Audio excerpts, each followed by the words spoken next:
let's talk about cold plunges, ice baths, breath work, recovery protocols.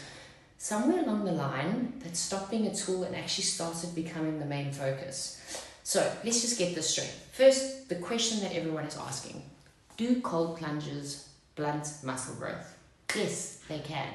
And this isn't an opinion, this is actually backed by multiple controlled studies and meta-analysis. So when you lift weights, you create a cascade: muscle damage, inflammation, increased blood flow. That's the signal for growth.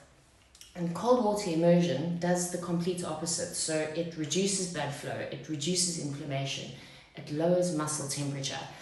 And there's evidence showing that this can actually reduce muscle protein synthesis and long-term hypertrophy when used immediately after resistance training. So if your goal is building muscle, jumping into an ice bath straight after lifting is like hitting the brakes on the exact process that you just trained for. Now, here's where people are getting it wrong.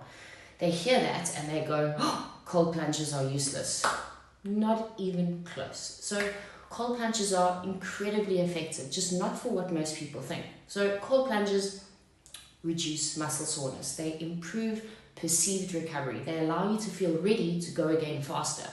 And that matters in specific context. So if you are in season, you are competing frequently, you're training multiple times per day, then recovery becomes the priority, not the adaptation. That's why elite athletes actually are using them. They're not chasing the growth, they're chasing repeat performance. So let's make this practical. When should you avoid cold plunges? Right after strength training or hypertrophy sessions. During phases where your goal is muscle growth. When should you use them? After conditioning sessions, during high frequency training or competition, on rest days, or several hours away from lifting. Timing is absolutely everything. You don't need to remove them, you just need to respect what they actually do.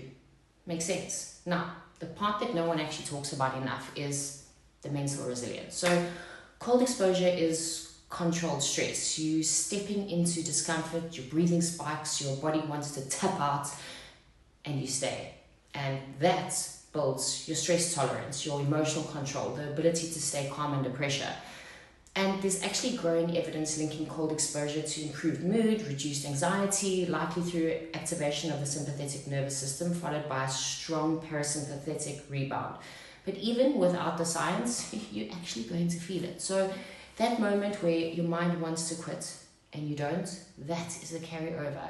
Here's the bottom line. Cold plunges are a recovery tool when used correctly, a performance tool in the right phase, a psychological tool year-round, but they're not a muscle building tool. And this is where the industry really has drifted. You know, people are spending more time in ice baths, tracking recovery metrics and data, than actually training with intent. So recovery only matters if you've done something worth recovering from. If your training is average, you don't need advanced recovery. Sleep, nutrition, hydration, that's your absolute foundation.